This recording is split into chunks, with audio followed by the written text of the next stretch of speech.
Yo, yo, yo. Welcome to Full Time Out the Podcast, your favorite sports podcast, hosted by your boy Ajae 2K. Now, some of you know who I am, but some of you don't. Shout out to the Block 105 Radio for giving me the opportunity to grace their airwaves, to grace their radio station with my sports podcast. It's a heck of an opportunity. They're giving me a full hour. And again, let me just formally introduce you guys or introduce myself to the people who really don't know who I am or really know much about me. So my name is Artist. I go by AJ2K. I've been creating sports content and giving sports analysis for about 10 years now, about a decade. I started under the name Timeout, where I just did 60 seconds to 2 minutes clips that I posted for social media, just talking about the hottest topics in sports and giving my takes and opinions. I transitioned from there to Bridge the Gap, where I did a 1 hour podcast there. I transitioned also into AJ2K Radio. The intro that you just saw and heard is from AJ2K Radio, and this is my polite and sad goodbye to AJ2K Radio, and I'll get to that later, but I just wanted to roll that to say goodbye to AJ2K Radio to really introduce this new podcast that I'm doing right now. I also work for ESPN Minnesota, ESPN Minneapolis. That's where I live right now. I'm from Milwaukee, Wisconsin, but I live in Minneapolis, Minnesota. And I work out here as a audio producer / sports analyst. I am on one of their podcasts entitled Taxi Squad. And so I do a lot of things in sports. I kind of got my name out here a little bit. And this is just another opportunity for me. Again, thank you to 105 The Block for giving me an opportunity to get on their airways. Another opportunity to get my name out here, to get my voice out here for the people who really enjoy my sports analysis, really enjoy my sports opinions, and for the people who are going to enjoy it. Because I know a lot of you listening are going to become fans of the podcast, man. I make sure this is fun. I make sure it's interactive. I make sure it's entertaining. And, I feel like that's my specialty, bringing people together that love sports, love to talk about sports, love listening to sports. And I just feel like that's what I'm here for. On top of, being a diehard Lakers fan and a diehard Eagles fan, that's who I am at the core. I'm not going to hide that. I cannot hide that. I got to be honest with myself. I got to be honest with the people.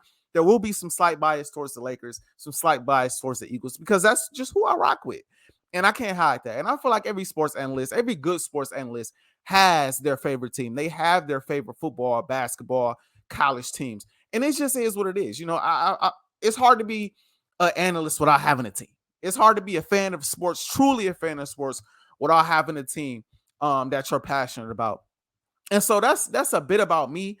I won't waste too much time on this intro because I got a lot to talk about today. It's the NBA playoffs. The NFL draft just occurred, just happened, and there's a ton to get into.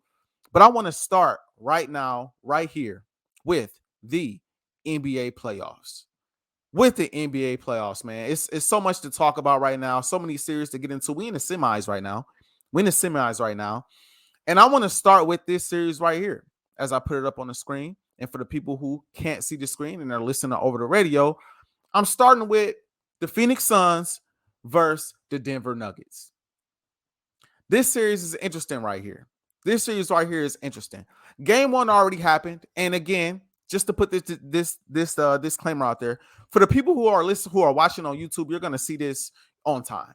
For the people who are listening over the radio, this is recorded on Monday and put over the airwaves on Wednesday.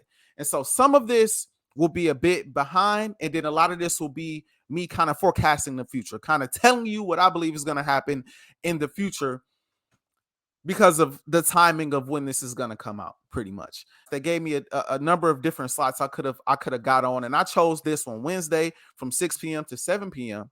because I feel like it's the perfect time come football season. I get to react to things that happened on Sunday, kind of live react to things that happened during the Monday night football game, and then tell you how I believe the future games on Sunday and on Monday and even that Thursday will go as well. And so that was my thought process, but it makes it hard for the NBA playoffs because we all know the NBA playoffs is an everyday, if not every other day type of thing. So it makes it kind of hard to kind of, kind of judge it timing wise. But again, I'm gonna do the best I can to make sure that this is as up to date as possible. So right now, as we stand today, as I record today, the Nuggets are up 1 game on the Phoenix Suns. And my early thoughts on this series are pretty simple, man. I'm leaning towards the Nuggets in this series. Now, I know the Phoenix Suns, they have Kevin Durant. I know the Phoenix Suns, they have Chris Paul. They have Devin Booker. They have Aiden. They have a very top-heavy team, but the depth is the issue. When you look at the Denver Nuggets, their depth is not an issue. They have a team that is pretty much, I won't say loaded, but a deep team top to bottom. When you look at this team from Jamal Murray, Jokic, Michael Porter Jr., KCP, Aaron Gordon, Jeff Green, Bruce Brown. I mean, these guys can go out there. They can defend at a high level. They can score at a high level. They can shoot from the perimeter. They can attack the basket. They facilitate. Nobody on this team is selfish. And they play team basketball. It's the reason why this basketball team right now is the number 1 team in the West. And I will admit, I wasn't sold right away. I was not sold right away. You know, I'm used to seeing this basketball team kind of shrivel when it matters most, if I'm being honest. We've seen this team without Jamal Murray kind of fail to meet expectations. Jokic is a 2-time MVP, and in the playoffs, he might be one of the few 2-time MVPs that I've noticed that have went home early in the postseason. And so it always raised a lot of questions. But again, that's without Jamal Murray. With Jamal Murray back in the lineup, I mean, this Nuggets team, they're an issue. They're an issue. Jamal Murray is fully healthy again. He's playing like he did in the bubble. Ask the LA Clippers how Jamal Murray gets down. Ask the Los Angeles Lakers how Jamal Murray gets down. Ask the Utah Jazz how Jamal Murray gets down. They can all tell you firsthand from the bubble how Jamal Murray gets down. Ask the Minnesota Timberwolves how Jamal Murray gets down. Because again, the Timberwolves can also tell you from their first round series how Jamal Murray gets down. Jamal Murray averaged 27 points a game, 6 assists against the Wolves, and then came out in game 1 against the Phoenix Suns and gave them boys 34-9. And so Jamal Murray is not playing games. He is not here to he ain't here to play around. And it's obvious that he's hungry to get to an NBA Finals. It's obvious that he is hungry to live up to the reputation of being the number 1 seed in the West. When you look at the rest of this roster, Jokic dominated in game 1, dominated the boards, and that's going to be a problem for Phoenix. But he dominated the boards. He had 24 points. He had 19 rebounds. 8 of those rebounds were offensive, 11 defensive. That is a problem. DeAndre Ayton struggled in game 1. And the way he's playing so far in this series is not going to bode well for the Phoenix Suns if it continues. DeAndre Ayton has to be a dominant on both sides of the basketball. He has to score, he has to rebound effectively, and he has to hold some solid defense on Jokic. I mean, it has to be done. The last thing you want to do is give the Denver Nuggets multiple opportunities to put the ball in the hole. It's just the last thing you want to do because they got guys that can shoot the lights out. They got guys that can cut to the basket and dunk on you. They got guys that can get buckets in an array of different ways. And so the last thing you want to do is give them second, third, and fourth opportunities to put the ball in the hole. Ideally, you want to get this team to get one shot up on the rim, get the rebound, and push the ball down the floor. But if Jokic is grabbing 8 offensive rebounds and has 19 rebounds for the game, you're probably going to lose that game. You're going to lose that game. You look at a guy like Aaron Gordon, who's also going to be a big-time problem because the Phoenix Suns don't really have 2 bigs in the starting lineup, that is. They have Kevin Durant, who is really a small forward that can play the power forward position, and they have DeAndre Ayton. But DeAndre Ayton has his hands full with Jokic, as we already see. So that leaves the floor kind of open in a way for a guy like Aaron Gordon, who's athletic, who's long, who can defend and can score. Aaron Gordon can facilitate an offense. He can shoot from the outside. He can attack the basket. Aaron Gordon he got a lot of tools in the toolbox, man, that could really give the Phoenix Suns a hard time. He's a matchup nightmare right now, I believe, for the Phoenix Suns. And a matchup that they're going to struggle to defend. They're going to struggle to defend him. Then you look at a guy like Michael Porter Jr., who could shoot the ball from the outside, who could defend a little bit, who's lengthy, who can be very streaky. Again, KCP, the 3-point specialist that he is. Again, this team is deep. They're well coached. In order for Phoenix to win this series, they're going to need not only just KD and Book to step up, they're going to need everybody to step up and have big games in this series. It can't just be those two. And Kevin Durant, game 1, 7 turnovers. They had 16 for the game. They lost the turnover battle 16-9 to the Denver Nuggets. That cannot happen. We just talked about how the Denver Nuggets can get out in transition, get easy layups, get easy dunks, get easy three-point shots. If your best player has 7 turnovers, it's going to be a long night. It's going to be a long night. So not only do other players have to step up, but they also need, again, Kevin Durant and Devin Booker to play well, to play efficient, and to not turn the basketball over. My question for the Phoenix Suns at this point is this where the team chemistry comes into play? Is this where team chemistry comes into play? Because we have not seen this team play together for a full season yet. We've only seen this team really with a small ramping up period leading up into the postseason. The Denver Nuggets have been playing together for years. Yes, Jamal Murray has missed a ton of time recently due to his ACL injury, but he played this whole season, and you had him before the injury, to get that chemistry with Jokic and the rest of this basketball team. And so they're a team that's very familiar with each other, and the pieces that they have added in the recent years are pieces that are easily fit into this offense to the point where you don't need much chemistry with those pieces, if that makes sense. They fit right in. A guy like KCP, just a 3-and-D guy, fits right into this offense, fits right into this defense. So is chemistry going to be an issue for the Phoenix Suns at this point? I question that. And I believe it is. If you look at the first series where they played the Clippers, personally, I believe Kevin Durant is the best player on the team. But Devin Booker, even though he played exceptionally well and was an assassin out there, Devin Booker reminded me a lot of Dwayne Wade playing alongside LeBron James when they first got together. It's like he wanted to let KD and the rest of the world know this is still my team. If he's not going to let KD have his moments and give KD the ball when it matters most in certain basketball games and in certain moments when it matters most, like in this series, that's going to be a problem. That's going to be an issue because Kevin Durant is, in my opinion, the greatest scorer we've ever seen. Shooting from the perimeter, mid-range, getting to the basket, the Baja, as my boy Ant, shout out to him, like to say. He can get to his Baja. He's got a lot in the toolbox, and he's efficient. And so getting the ball to Kevin Durant when it matters most is important. You can get by the Clippers by just, hey, Devin Booker going Kobe mode. You can get by the Clippers like that without Kawhi and Paul George. I'm not sure you can get past this Denver Nuggets team playing the way they played in that previous series against the Clippers. And so personally for this series, with everything I just said, I got the Nuggets. I just think they're too deep as a basketball team. I think they got too much going for themselves as a basketball team. I think they have too much chemistry. They got the 2-time MVP, a guy that's also in the running for his third MVP this year.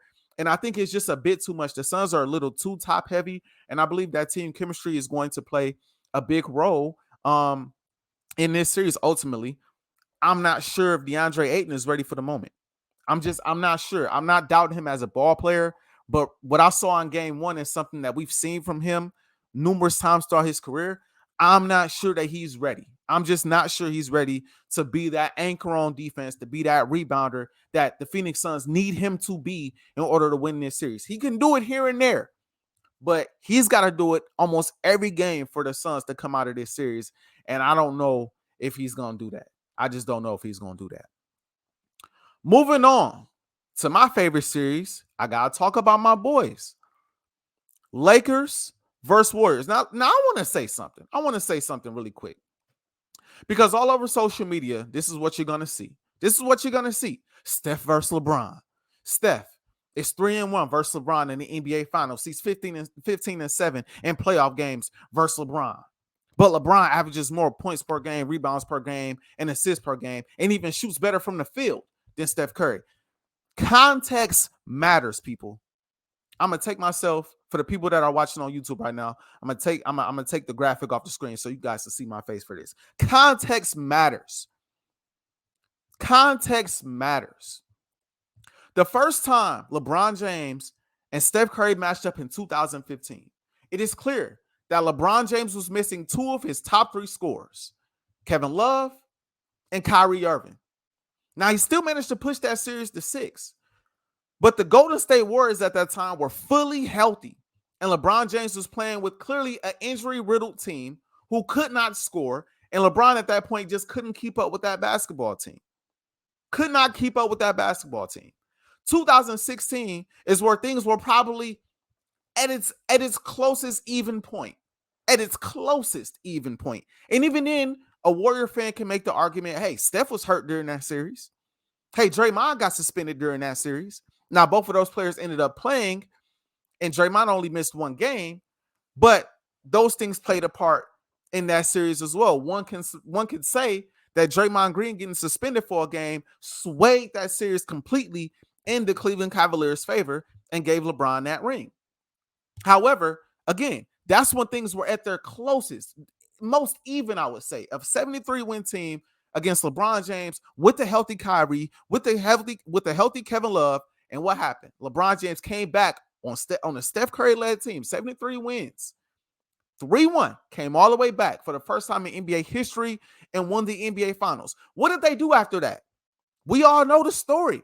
They went and got Kevin Durant and added Kevin Durant to a 73-win basketball team.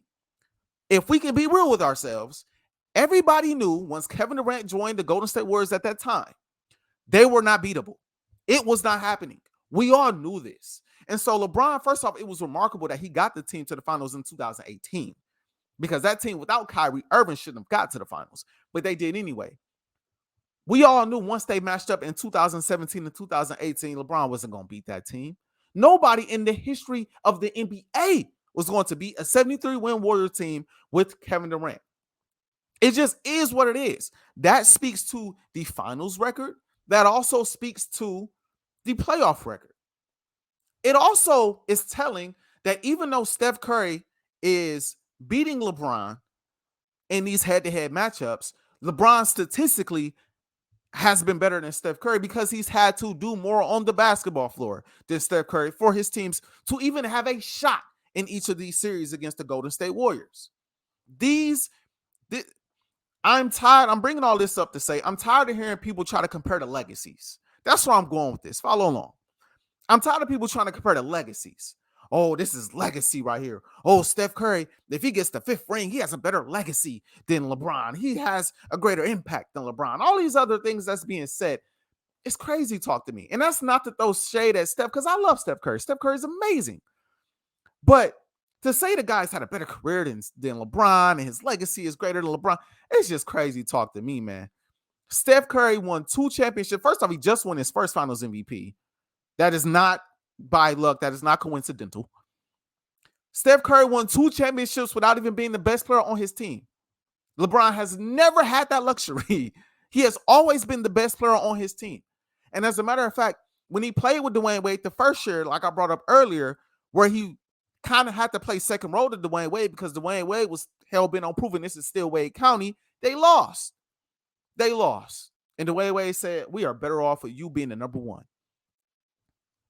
Context matters. So when we talk about the finals record and the head-to-head matchups, those things need to be included. Let's not just gloss over that stuff like it don't matter, because it matters. I think LeBron James is the greatest player to ever touch a basketball. I know a lot of people aren't going to agree. They're going to say Michael Jordan, and that's fine. If that's your opinion, that's perfectly fine. I'm not here to debate that. But what I will say is, if you're in that category of saying Steph Curry's legacy has been greater than LeBron's, then you might as well say, if you're going off head-to-head matchups and things of that nature, you might as well say, heck, Isaiah Thomas's career was better than Michael Jordan's, or Larry Bird's career was better than Michael Jordan's. Why? Because head-to-head matchups matter, right? And we don't include the context, right? Last time I checked, Isaiah Thomas in head-to-head matchups with Michael Jordan sent Michael Jordan home in the playoffs 3 times. Last time I checked, when he played Larry Bird sent him home too. I never, ever hear anybody say Isaiah Thomas or Larry Bird has had a better career or a better legacy or is better all time than Michael Jordan. Never. But the head-to-heads matchup, the head-to-heads, they matter, right? We got to be consistent. You can't add the context of, well, Larry Bird had a stacked team, and that's why he was able to beat the Bulls. We can't add the context of, well, it was the bad boy Pistons, the Jordan Wolves, Pippen wasn't ready, Pippen migraine game. We can't add all that context and then this as an excuse for Michael Jordan, but then take away all that context for LeBron James when it's clear he was going up against a 73-win team that added Kevin Durant. And then in the first finals, he didn't have his 2 stars. That's just what it is. Now, I have to address that before I got to this series. I really want to get that off my chest. And I also want to give a quick shout out to the Memphis Grizzlies because they talk so much trash. The Memphis Grizzlies talk as if they've won 20 championships. And they haven't. John Morant, I'm good in the West. I'm good in the West. Dylan Brooks, oh, I want to see LeBron. That's legacy. I would love to see LeBron send him home early. I understand the confidence, but then when you go into the he's old, I was expecting this game 3, game 4, it gives off a certain level of arrogance that says, hey, I've been here, I've done this. I'm Steph Curry. I don't know, Kevin Garnett. I don't know, Kobe Bryant. Whoever, somebody that's won multiple championships, somebody that's been one of the best players in the league, somebody that's won an MVP, and I could talk this amount of trash. No. Dylan Brooks ain't like that. The Memphis Grizzlies not like that. And the fact that these guys talk that amount of trash and then had the nerve to duck the media multiple times tells me all I need to know. If you're going to talk, man, if you're going to poke the bear, Mr. Dylan Brooks, I poke bears. Don't run when the Bears strike back. Don't run when the media wants you to answer questions. Don't run. Don't do that. That's lame. And they know that's lame. They know that's lame. I'm out. I don't want to answer questions. That's weak. I could use some other words. I'm not going to do that. But I'm going to be real. That's lame. If you're going to talk trash, you got to back your trash up, not only on the court, but when you lose, you continue to talk that trash. Okay, they won. They got us. We're going to see them next year. They're getting older. They ain't going to be doing this next year. Anything, whatever the case may be. And own your trash talk. But don't be trying to duck. I know taking the L is tough, but you had to understand you was going up against LeBron James and Anthony Davis. You had to understand that this has been the best team with the best record in the NBA since All-Star break. You have to understand there was a chance you was going home. You have to understand that trash that you talked, there's a possibility that you're going to have to answer for that. That's just the facts. So shout out to them, man. They talk a lot of trash. I respect them for it.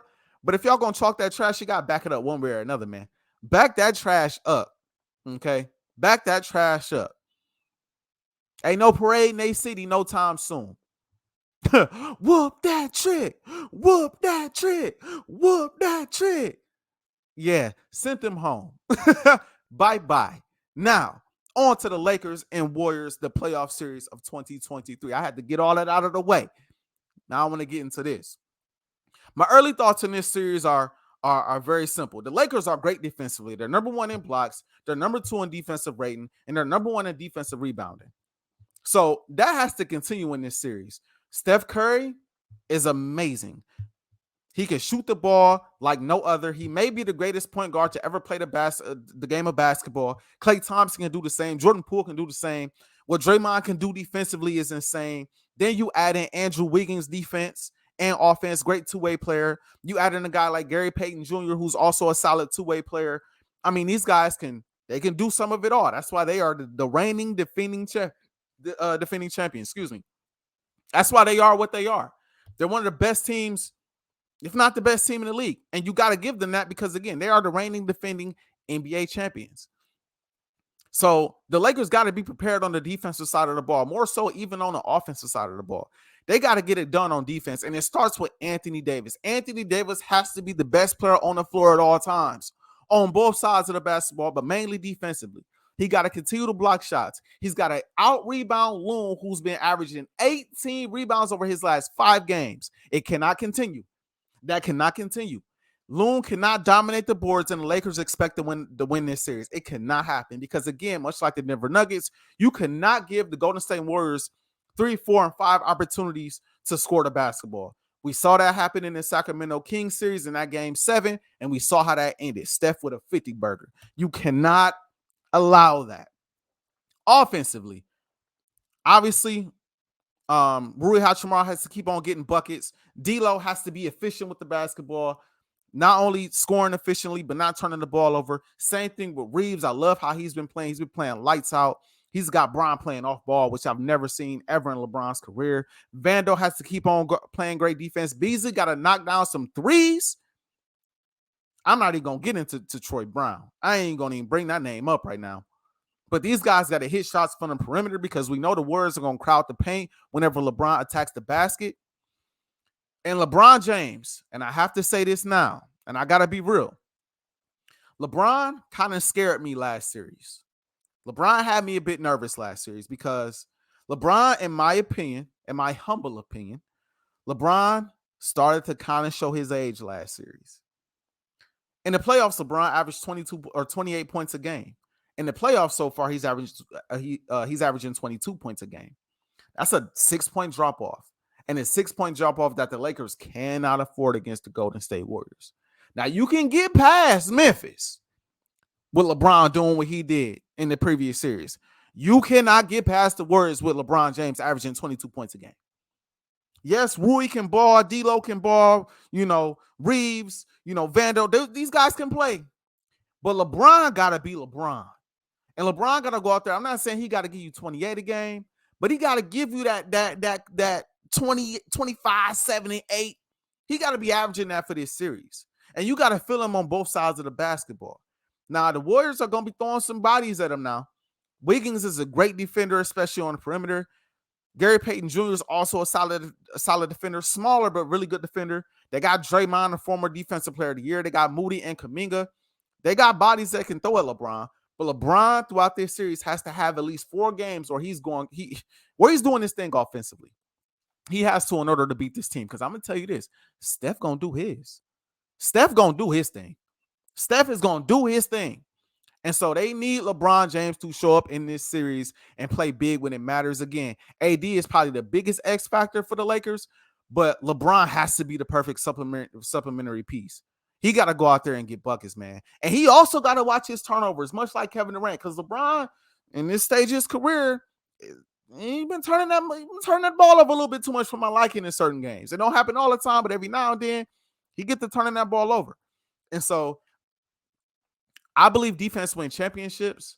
I believe that as long as the Lakers keep on holding defense the way that they're holding, they put themselves in prime position to win this series.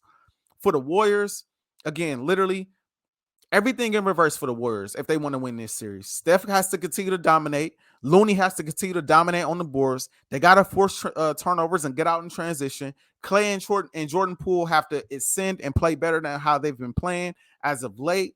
And they got to throw multiple bodies at LeBron and AD and be as physical as possible because the Lakers at times do seem to kind of struggle in certain instances, not all the time, but in certain instances, they seem to struggle to match the opposing team's physicality. In the 2 games that Memphis won, that is how they won. They just was flat out more physical than the Los Angeles Lakers. And so that is another key to beating them. But I believe, again, maybe this is the Laker fan talking, but I believe the Lakers can win this series in 6 games. If LeBron James can be LeBron James, giving you 25, 7, and 6, 25, 7, and 8, and Anthony Davis can go out there and average a good 28 and 10, make sure he get those rebounds and you get those contributions from the others, I believe the Los Angeles Lakers can win this series and send the Golden State Warriors home. Trap Steph Curry when he's feeling it. Make somebody else beat you. I know they got a ton of shooters. I understand that. But Clay and Jordan Poole can go cold real quick. Just like they can heat up, they can go cold real quick. And so make sure you're trapping Steph Curry when he gets it going. Because if he gets it going and you're not trapping Steph and you're allowing him to get to his spots on the floor and he's feeling it, it's over. It's over. There is no matching that. There is no matching that right now. So you have to make sure you're trapping Steph every chance you get, sending double teams his way every chance you get. That has to be an early game plan. And if you have to make adjustments mid-game because somebody else feeling it, then do that. But anybody but Steph needs to beat you in this series if you're the Los Angeles Lakers. Anybody but Steph. I got the Lakers in 6. I got the Lakers in 6 in this series, but it's going to be a tight one. It's going to be a tight one, and they're the defending champs for a reason, so I don't expect the Warriors to go down without a fight. But like I said, I got the Lakers in that series defeating the Golden State Warriors in 6 games because defense wins championships. And the Lakers have not only been the best team with the best record in the NBA since the All-Star break, they have been the best defensive team in the league since the All-Star break as well. So I'm rolling with the Los Angeles Lakers. Moving over to the Eastern Conference now, we got the Miami Heat versus the New York Knicks. We got the Heat and the Knicks. Jimmy Butler is serious, yo. Jimmy Butler is serious, yo. I can't talk about it enough. In his last 6 games, 35, 11, and 5, 25, 3, and 3, 35 and 4, 56, 9, and 2, 42, 8, and 4. And then in this last game, game 1 against the Knicks, 25, 11, and 4. Now we'll see. He did roll his ankle pretty good in game 1. We'll see if he'll be available for game 2 and so forth in the series. I assume what I would do, since you already stole a game, if I'm Eric Spoelstra, since you already stole a game in New York, because New York technically did have home court advantage before the Heat snatched it, I would just rest. I would leave. Jalen Rose said it best. I would leave Jimmy Butler in Miami. Leave him in Miami. Let him rest. Leave him in Miami. Let him rest. If the Heat lose game 2, they lose game 2, but they got the split. Get Jimmy Butler as close to 100% as possible, so you can get more of these 35 and 11s, 25, 3 and 3, 56, 42. So you can get more of those type of games out of Jimmy Butler in this playoff series against the New York Knicks. I look at the New York Knicks as a basketball team that's just a couple pieces away. I like what Brunson has brought to this team. He's brought some playoff experience. He was just with the Mavs last season and got them to the Western Conference Finals. So I like the experience and the buckets that he gets. And boy, he an issue too. Because he went out there and averaged 24, 4, and 5 against Cleveland in the previous series. So he's a problem. But outside of him, I don't know if I really trust anybody else on this New York Knicks team. I really don't. I just don't know if I trust them in the playoff series against a team with so much experience. I mean, you look at the Miami Heat. A lot of the players on this team, they've been to the finals. Some of them have won championships. You got Kevin Love. You got Kyle Lowry. You got Jimmy Butler. You got Bam Adebayo. You got Duncan Robinson. You got guys that have been there, done that. And then you look at the New York Knicks, and again, outside of Brunson, you look at this roster, and you look at how they play even in game 1, and I don't see it. Obi Toppin, Josh Hart, Emmanuel Quickly, Ajae Barrett, these guys can play, but I just think they're one piece away. And Julius Randle was needed so bad in this series. He's needed so bad, but they need the version of Julius Randle that's going to play like all-star Julius Randle, like superstar Julius Randle. The problem, though, is Julius Randle has been struggling in the playoffs. He was bad last time we saw him in the playoffs. He was bad last time we saw him in the playoffs leading up into this year. And then this year, in his last 5 games, 13, 4, and 6.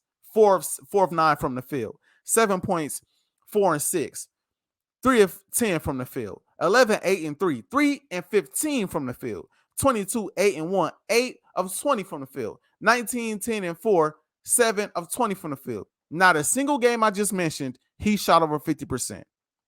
Not a single game I just mentioned, he scored over 25 points. Not a single game I just mentioned, he did what he normally did in the regular season, which was 25 and 10, which is what they need out of Julius Randle. I don't know. I don't want to disrespect the man and say he chokes in the playoffs. But what I will say is he has not looked good in the playoffs at all in his career so far. And they need him to be that guy. If Julius Randle could come in there and be that guy for this basketball team and come in and average 25 and 10, his shots from the perimeter, defend at a high level, rebound effectively, then they got a shot. But if he continues to play like this, I don't know. And then on top of that, he's hurt right now. Don't know when he'll be back, but he's dealing with injuries. So when he comes back, he probably won't be 100%. And that's a problem. It is a problem that they're going to have to deal with. And so when you look at this series, man, I just think the Miami Heat have too much experience. They have too much firepower and too much experience to lose this series right now to the New York Knicks.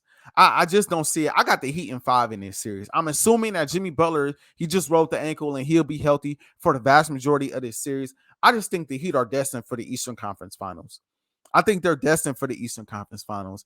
I think the Knicks overachieved this year. I don't know who expected the Knicks to get as far as they did so far. I didn't. I thought that they would have their hands cut out or their hands full with the Cleveland Cavaliers, but the Cavs didn't show up to the table either. And that's a conversation for a whole nother day that we'll have to have about, Donovan Mitchell and the crew.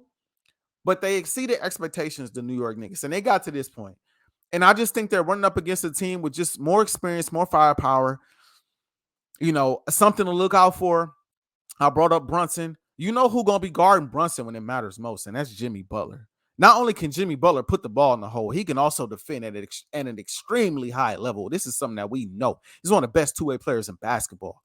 And so that, again, another problem that the New York Knicks have to deal with. Because if he's shutting down Jalen Brunson, or at least making Jalen Brunson's job hard in the fourth quarter, and you can't rely on Julius Randle, who you got? Who do you have to give the ball to when it matters most in this series? Ajae Barrett? Do we trust Ajae Barrett at this point? Some of you may. I do not at this point. That's not to say I won't grow to trust him because he can't elevate his game to a certain point. But as we stand today, I just don't think this team is ready. So I got that Miami Heat in 5. With the way Jimmy Butler is playing, man, I just don't think it's fair, man. I just don't think it's fair. And then we move on to the last series currently in the postseason of the NBA. And that is the Sixers versus Celtics. And this is simple. I'll make this pretty quick. I got the Celtics winning this series. I didn't put a number in these notes I see right here. So I'll just say off the top of the dome, I got the Celtics winning this series. I got the Celtics winning this series in 6 games. I'll give the Sixers 2 games out of this series. But they got no shot of winning this series without Joel Embiid. No shot. No chance. They got no chance of winning this series without Joel Embiid. It's just that simple. And that is the biggest problem. That's the biggest problem when it comes to this series. Joel Embiid, has a LCL sprain in his knee. His injuries are starting to pile up, man. It's becoming a reoccurring theme that he's going to be hurt when it matters most, and he's going to have to play through some pain. And, that's a lot. That's a lot to continue to deal with, especially as a big, running up and down the floor, jumping up and down, defending, blocking shots, rebounding. That's a lot for him to have to deal with. So even when he comes back from his injury, whenever he comes back in this series, he won't be 100%. And you going up against some dogs in Boston that are looking to get back to the finals. I know a lot of Philly fans are not going to like hearing this. And I'm just being honest. You cannot say that Joel Embiid is the league MVP, which I believe he is, by the way.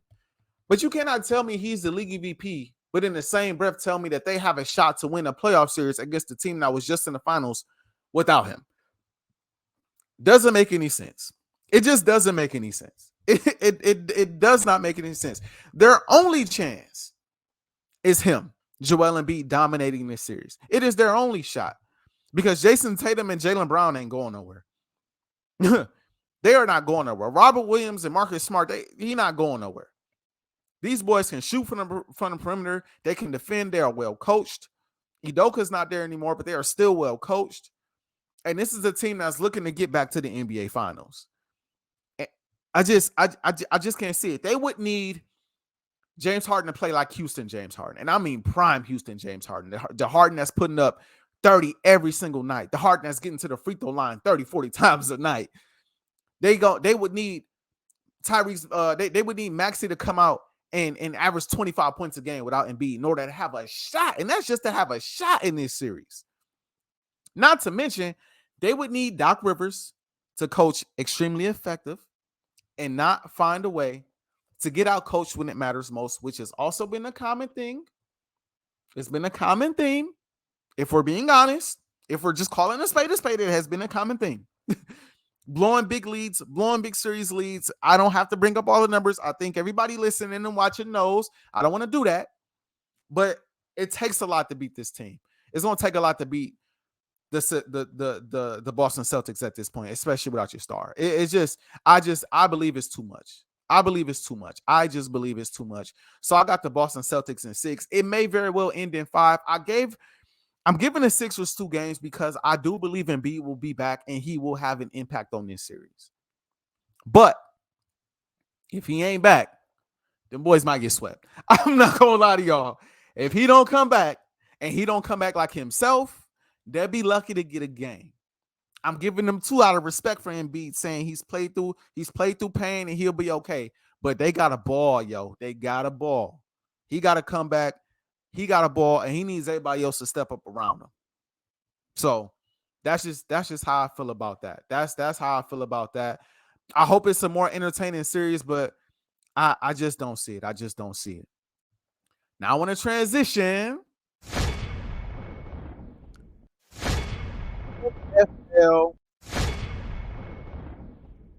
the NFL draft.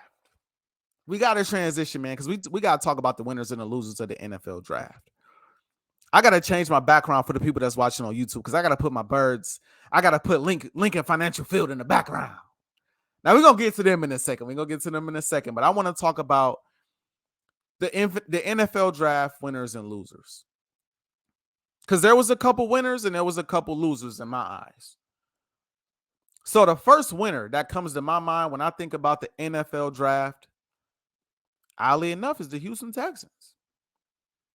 The Houston Texans made some noise in the draft this past draft. They did what needed to be done. They went out there and got C.J. Stroud, who's a baller quarterback out of Ohio State. He was a finalist for the Heisman. He was an Offensive Player of the Year, or finalist for Offensive Player of the Year in 2022 as well. He led the FBS in passing efficiency and threw for 3,688 yards with 41 touchdowns and just 6 interceptions. That is efficiency at its finest. Then they traded up. They drafted at 2. Then they traded up to draft probably the best edge rusher in this draft, Will Anderson, edge rusher out of Alabama. And that man is a dog. Perfect fit for the Miko Ryans scheme. You know he's looking for another Bosa guy. You know he's looking for a guy that's going to embody everything Bosa was about. I'm not quite saying Will Anderson will be Bosa, but I am saying that he may be probably the closest thing to it coming out of this draft. So I love what they did there. You know, just to quickly speak on his resume, 51 tackles, team high, 17 tackles for loss, 10 sacks, 1 interception. He's an All-American. He's an SEC Defensive Player of the Year. I mean, the boy is a dog. The boy is a dog. So some of these winners, I'm going to just give the W2 just off of their day one because I think their day ones were so dominant that they just deserve it off of the day ones. That's just how I feel about it. That's just how I feel about it. Another team that I feel like did really well, and this might surprise some people, I got the Detroit Lions. A lot of people are like, what, are you serious? I don't know what the Detroit Lions did in the draft. It was kind of weird. It was kind of wonky. Well, personally, I like what they did because they were bold in what they did. They saw the pieces that they wanted. They saw the players that they wanted, and they said, I don't care what you got to say about where I'm drafting these players. These are the players that I want, and this is who we're getting. That boy Gibbs, running back Alabama, who is a great running back. I think he's Alvin Kamara 2.0. I think he's going to be a great running back in the NFL. Kind of weird, again, taking a running back that high. But again, if he comes out and he's playing like Alvin Kamara, nobody's going to be mad that you took him that high. Nobody's going to be mad at that. He ran a 4.36 at 40-yard dash at the combine, 926 rushing yards this past season, 444 receiving yards, 44 receptions, 10 total touchdowns. So he could run the ball effectively and catch the ball out of the backfield. So they addressed the need right there at the running back position. We all know how bad their defense was this past year. So they went out and got a linebacker, Jack Campbell from Iowa, with their 18th pick. He's a 2-time captain with the team, 125 total tackles, 5.5 for loss, 1 sack, 2 interceptions. He was the 2022 Big Ten Defensive Player of the Year and the 2022 consistent or a 2022 consistent All-American, excuse me. So that boy is a dog. They went and got a defensive piece.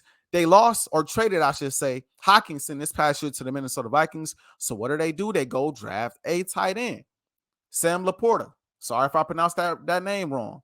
In the last 2 seasons, the man has put up 1,327 yards and 4 touchdowns. The numbers speak for themselves. And then they went and drafted a quarterback, Tennessee, Hendon Hooker. I like Hendon Hooker. I know a lot of people aren't too much of a fan of Hendon Hooker. They don't like the age. They feel like he played in an easy system, which he kind of did. But at the end of the day, you still got to go out there. You got to perform. You got to go out there. You got to perform at the end of the day. You got to go out there. You got to make the passes. You got to have the right reads. And he went out there and did exactly that. He did exactly what he was supposed to do. Exactly what he was supposed to do. 58 total touchdowns in the last 2 seasons, just 5 interceptions, 6,080 passing yards. The man was a dog. The man was a dog. I mean, you just he was a baller. He could have been a Heisman Trophy winner, but injuries kind of derailed his season. And so it kind of was what it was. He is older, so it is a little bit of risk there, but you already have Jared Goff. So if you believe Hendon Hooker is the future, you give him a year to just kind of, relax. Give him a year to chill, a year to sit behind Jared Goff, learn the offense, learn the system, and kind of just slowly get his feet underneath him and step into this offense that is high powered and a defense that is improved. And so I'm looking at the Detroit Lions as a team that also won in the draft this past season, or this past draft, I should say. Then I look over at the Seattle Seahawks. I love what that team did in the draft too, mainly their first round picks. I love what they did in this draft. First off, at number 5, they went and got Devin Witherspoon. I believe Devin Witherspoon is probably going to be the best corner in the draft. He might be the best overall DB in the draft. He's physical. He tackles. He hits hard. He has great anticipation. He's not a guy that's going to get a lot of interceptions, but he's a physical corner that can really get in the grill of opposing receivers. You pair him alongside with Tariq Woolen, and oh my goodness. Oh my goodness. You have one of the best. If Devin Witherspoon lives up to expectation, you have one of the best cornerback duos in the league. He's an AP All-American, Big Ten DP of the defensive back of the year. Recorded 17 pass deflections, 3 interceptions, and 41 tackles this past year in 2022. The man's a dog. Then at number 20, JSN. So you got JSN, receiver out of Ohio State, Tyler Lockett, and DK Metcalf. I mean, talk about talk about 3 great receivers, 3 solid receivers. I mean, who you gonna stop? Who you gonna slow down in the offense? Who you gonna slow down in that offense when Geno Smith looks to throw the football? Because he got options. He was limited this past year due to a hamstring injury, but in 2021, he had 95 catches for 1,606 yards with 9 touchdowns. The boy is nice. Now, they did need some offensive line help, and I didn't like the fact that they waited to the 4th round to get an offensive lineman, and he was a center. Anthony Bradford, center out of LSU. I didn't like that, but these first 2 picks are enough for me. I think the Seahawks are a contender in the NFC. Again, I don't like the fact that they didn't address offensive line right away, because at the end of the day, that was one of the things that hampered this team.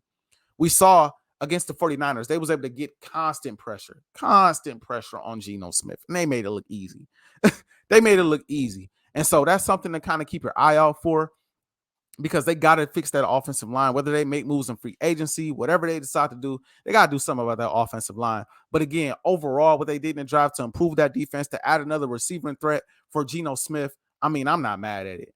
I'm not mad at it at all. And then, of course, the birds. Y'all know what I'm talking about. Philadelphia, dominant draft. And again, maybe some biasness in here. Got to throw that disclaimer out there. But if you know football, you understand how great of a draft the Philadelphia Eagles just had. Moved up 1 spot from 10 to 9 to draft Jalen Carter. I know he has some off-the-field issues, but I'm not going to focus on that. We're going to focus on what happened on the field. First team Associated Press All-American and All-Conference. Despite missing time. 32 tackles, 7 tackles for loss, 3 sacks, 3 pass breakups, 2 forced fumbles. Jalen Carter might be the best overall talent in this draft, and the Eagles got him at 9. He might be the best overall talent in this draft, and the Eagles got him at 9. Then they turned around and got Nolan Smith. edge rusher out of Georgia at pick number 30 because they had 2 first-round picks. Surprisingly, Howie didn't trade out of any of those first-round picks. I thought he was going to get rid of one of them and have another, next year 2 first-round picks kind of ordeal, but he didn't. He drafted there and took Nolan Smith, and I'm happy he did. 56 tackles, 9 for loss, 3.5 sacks, and an interception in 2021. 18 tackles, 7 for loss, 3 sacks, ran a 4.39 in this past combine. That was 2022, obviously. Insane. So you look at the Eagles defensive line now. I mean, you got pieces all over the place now. You still got Fletcher Cox. You still got Brandon Graham. You still got Hassan Reddick. You still got Josh Sweat. You still got Jordan Davis. And then you add these guys to the fold.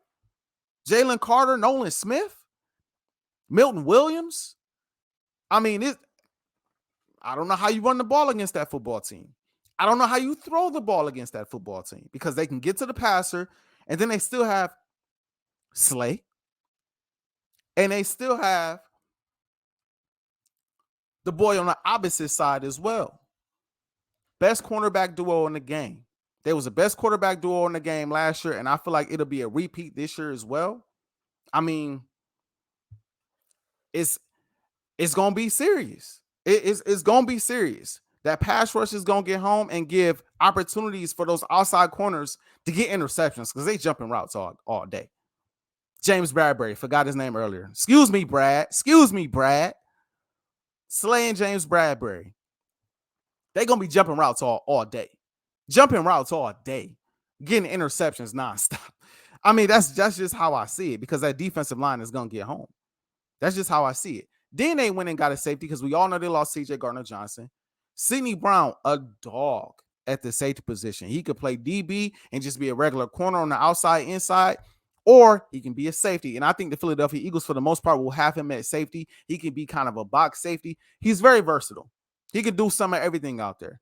First team, all Big Ten player, 6 interceptions, tied for 3rd in the FBS, 59 tackles, 3.5 tackles for loss, 1 sack, 7 pass breakups. Insane production from that young man. And a defense that was already stacked and loaded that was pretty good this past season. But he left his mark as well. So you replace C.J. Gardner-Johnson with this safety right here. I'm not saying he's C.J. Gardner-Johnson, but he has a lot of potential. The production is there. And then you go and get a cornerback again from Georgia, Ringo, who had the pick 6 in the 2022 Natty to seal the deal. Then mess around this past year. It had 7 pass deflections, 42 tackles, 2 interceptions, and was second team all SEC. A dog. Another dog. Literally and figuratively. Another dog. Then it's not over with. You trade your 2025 4th round pick and your 7th pick this year in this draft for DeAndre Swift and get the Lions' 7th round pick. What can you say, man? Howie Roseman is a mastermind. To come from competing for a Super Bowl, to doing what you just did in this draft just now, insane. It is insane. This team on paper, because we got to see it. On paper, this team looks like a better overall football team than the team that just went to the Super Bowl this past year. They look like they're a better football team than the team that just went to the Super Bowl this past year. Now, I'm not saying that to say the Eagles are going to the Super Bowl again, because we all know how hard that is to do. But what I'm saying is Howie Roseman has done a heck of a job building this roster back up to what it needs to be in order to compete for a Super Bowl.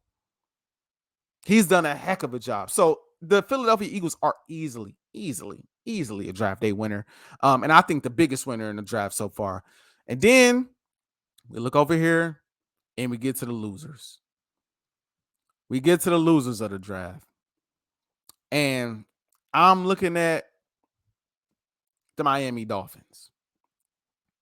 And I'm asking myself, what are we doing here? So you go out, you draft a cornerback with your first overall pick when you already have Jalen Ramsey and Xavier Howard on the other side of the field. Cornerback was not it was no need for a cornerback. I do like Cam Smith out of South Carolina, but it was no need to grab him with a second round pick, which was again their first pick because they didn't have a first round pick. So they drafted a position that was not of need. And they didn't address the offensive line, which was probably the biggest need until the last round of the draft, the 7th round, or I should say their last pick. It is clear that their quarterback, Tua Tagovailoa, he's had some really bad concussions. And I pray he has no more. But man, how do you look at that? How do you watch tape of last season and not get this man some offensive line help early in the draft? I might have spent my first couple picks on offensive linemen to ensure that our quarterback is healthy to get through the season. Because without Tua Tagovailoa, you have no quarterback that's going to come in there and dominate and get the job done to the level that Tua can. You got nobody else. And so you have to protect your quarterback. And the Dolphins didn't do that. Instead, they went out and drafted a DB. I don't understand it. I don't understand the logic in that thought process and that thinking. They know something that I don't know clearly. I'm not a Dolphins fan. Dolphins fans know something I don't know clearly. I'm just saying, because I was very lost. I was very confused. I see no point in drafting a cornerback that high in the draft where you have Jalen Ramsey and Xavier Howard probably playing some of their best ball, most likely for at least the next 2 to 3 years. You already only have 4 overall picks in this year's draft. So ideally, you had to maximize the picks that you had. And to draft positions that are not of need at this point, it just makes no sense. And then I look at the Washington Commanders as my second and last loser of the NFL draft because they did not address the quarterback position. Look, I don't know if we can expect Sam Howell to come out there and be a baller. I know he went out there and dominated the Dallas Cowboys the last week of the season. I understand all that, but it's Dallas, and we all know how Dallas can be at times. Sometimes they show up and dominate like how they did the Minnesota Vikings. Other days they show up and play like how they did against Jacksonville, or they show up and play like how they did against the Commanders last week of the season. I don't know if I could take that small sample size and say, hey, we got a quarterback for the future now. We don't need to draft one. You could have moved up for you didn't have to move up for Levis. Levis fell in your lap and you could have drafted Levis. You could have drafted a quarterback out of Florida. I mean, you had options, and they decided to stay where they were and not address the quarterback position. I didn't understand that. I would have moved up for Anthony Richardson or at least drafted Levis. I'm not the biggest fan of Levis, but he'll probably be better than Sam Howell. And this team's, honestly, it's probably a quarterback away from truly competing for a Super Bowl, in my opinion. They're a great, solid defensive football team, and they have a lot of weapons on the outside. A solid offensive line and a solid run game. They need a quarterback to get the job done. So to not address that need was weird to me. That was just weird to me. Didn't make a lot of sense. But they must have a lot of faith in Sam Howell and a lot of faith in Eric Bieniemy to say, okay, Eric Bieniemy, who was a great offensive coordinator, he's gonna bring the best out of Sam Howell, and we're gonna compete in this NFC East, who happened to be the best division in football this past year. And you have a tougher schedule. Then you got the 8th hardest schedule in the league this year. Sam Howell's going to get it done with Eric Bieniemy. I don't know. I don't know if I trust it. That is just me. I don't know if I trust it. But that concludes the show for today, y'all, man. I appreciate y'all, everybody that listened over the radio. Y'all can expect me every single Wednesday from 6 to 7. For the people that watched on YouTube, y'all catch me. This will be posted right away. So y'all can catch me as soon as this is done. This will be up for you guys to see. But I appreciate you all tuning in. Follow me. My ad is there at the bottom of the screen. Ajae2K. A as in apple, J as in juice, A as in apple, E as in eat. I like food if y'all can't tell. The number 2 and the letter K. I will catch y'all next time on the next episode of Full Time Out.